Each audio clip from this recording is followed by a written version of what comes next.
Olá pessoal, tudo bem com vocês? Hoje eu gostaria de falar sobre medo. O que é o medo? E medo de quê? Medo é um estado, pode ser um receio, um temor de alguma coisa, uma ansiedade irracional ou fundamentada. Como um estado, ele naturalmente pode ser considerado um estado de alerta. Sendo assim, o medo pode ser uma emoção natural, a matéria-prima para a sobrevivência. Isso pode fazer com que o indivíduo ele sobreviva. Ele, por ter medo, construa um alerta dentro de si. E esse alerta vem também com sensações ou sintomas.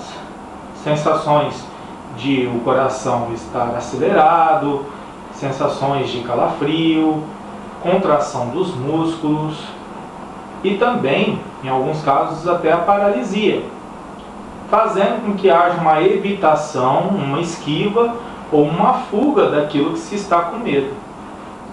Isso, no âmbito natural, então, é considerado um estado.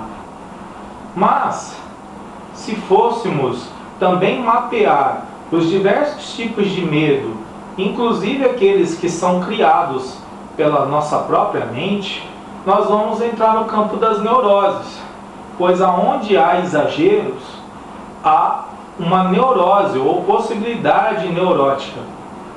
Sendo assim, nesse caso, o medo pode ser uma criação da mente, em que esta própria mente começa a fazer mecanismos de receio, evitação, esquiva e fuga de coisas fantasiosas, de coisas que não existem. E pela repetição desses padrões de receio, de fuga, de evitação, de esquiva, você passa a acreditar num perigo real, sendo que é algo apenas da sua mente, do campo dos pensamentos. Isso gera uma ansiedade psicopatológica de tal forma que o indivíduo, neste momento, começa a acreditar realmente naquilo que pensa e naquilo que está imaginando, fantasiando naquele momento. E por isso sente as sensações físicas de medo e também sente as sensações na mente, produzidas por esta própria mente. Sendo assim, eu digo que o medo ele pode ser tratado quando este nível de medo está exagerado. Por exemplo, no tratamento de choque, que é o enfrentamento numa situação real, o medo passa a ser melhor trabalhado na vida desta pessoa. Quando a pessoa decide enfrentar realmente por meio de comportamentos ou gestos aquilo que ela tem medo, como por exemplo, uma pessoa que tem medo de passar por cima da ponte, ela começa, portanto, a passar em cima da ponte, e isso de forma repetitiva, inclusive, ela vence o medo através do enfrentamento.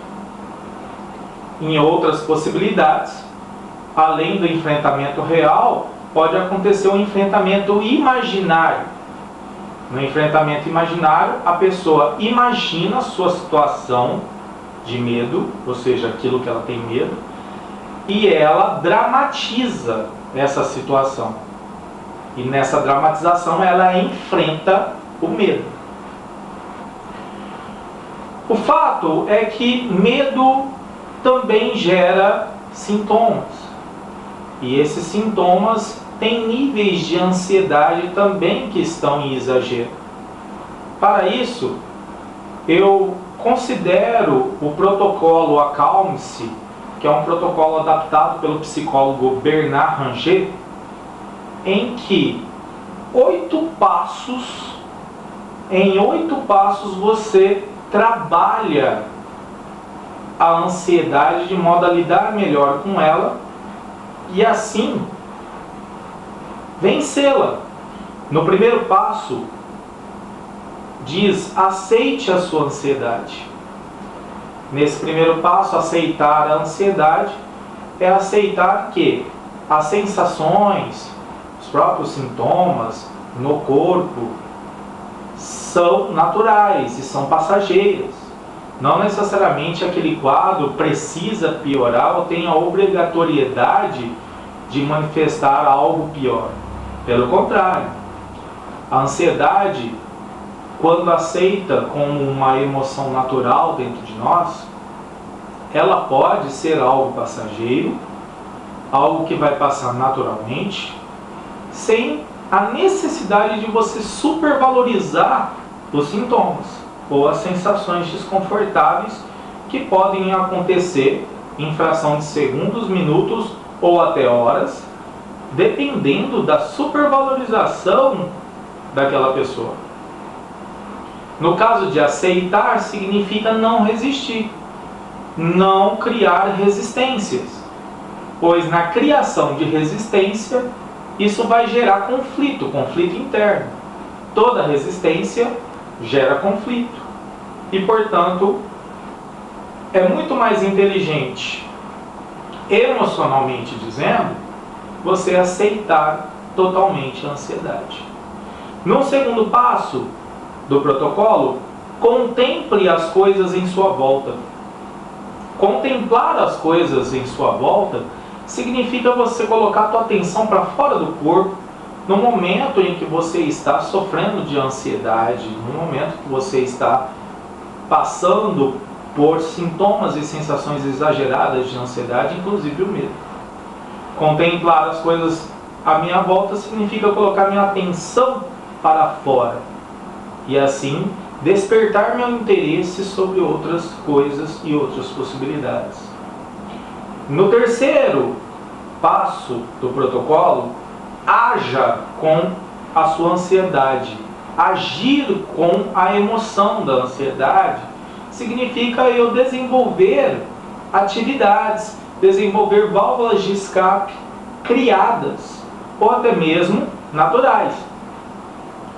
Nas válvulas de escape criadas, eu posso praticar um esporte, eu posso praticar uma atividade, eu posso escutar música, eu posso ligar uma TV e ali prestar um pouco mais atenção naquilo que estou fazendo, vivenciando aquela função ou papel naquele momento e assim colocando a minha emoção da ansiedade para aumentar o foco sobre outra coisa. No quarto passo do protocolo, diz para liberar o ar de seus pulmões. Respirar significa estar modificando o meu ritmo de vida, o meu ritmo de trabalho, o meu ritmo comportamental. E esse ritmo é determinante para eu poder me tranquilizar. Ao realizar um exercício de respiração, eu passo a me influenciar, ou seja, criar uma auto-influência sobre mim para eu ficar bem. Bastando eu respirar levemente pelo nariz, seguro o ar um pouquinho e solto pela boca,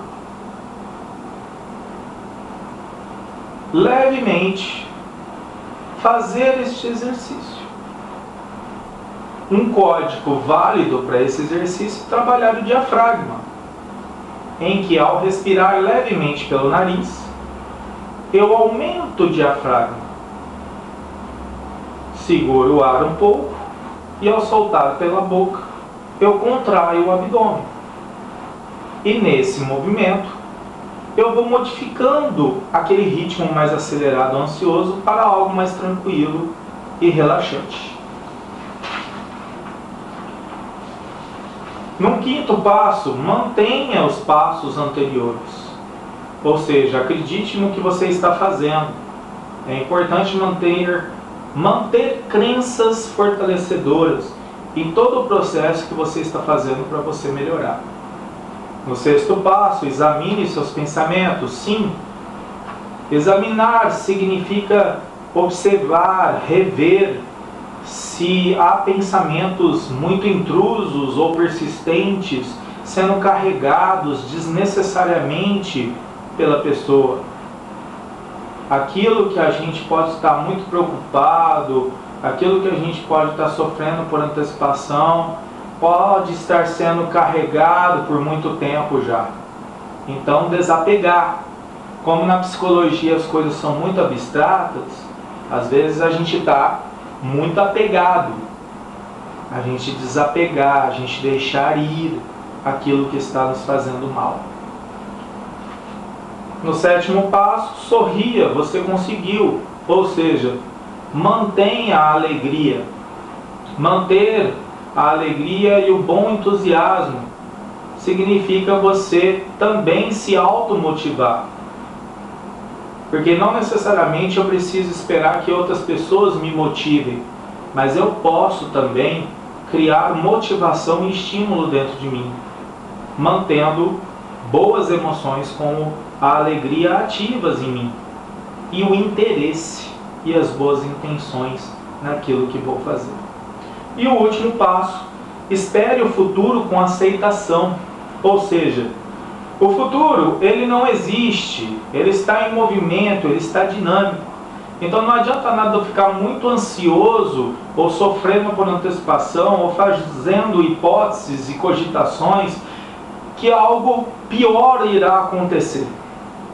No caso da síndrome do pânico, por exemplo, existe a catastrofização mental, em que o indivíduo tem um medo tão grande que ele acaba prevendo inutilmente, ou seja, de uma forma muito imaginária, fantasiosa, que algo catastrófico, muito ruim irá acontecer com ele. Sendo assim, isso tudo é desnecessário. É desnecessário que a sua mente fique flutuando no futuro ou no passado. Sendo que há uma coisa só necessária a se fazer, que é a gente ficar aqui no presente, na realidade, no único dia que existe para você, e você investir muito nisso, na sua vivência e na sua prática desse aqui e agora.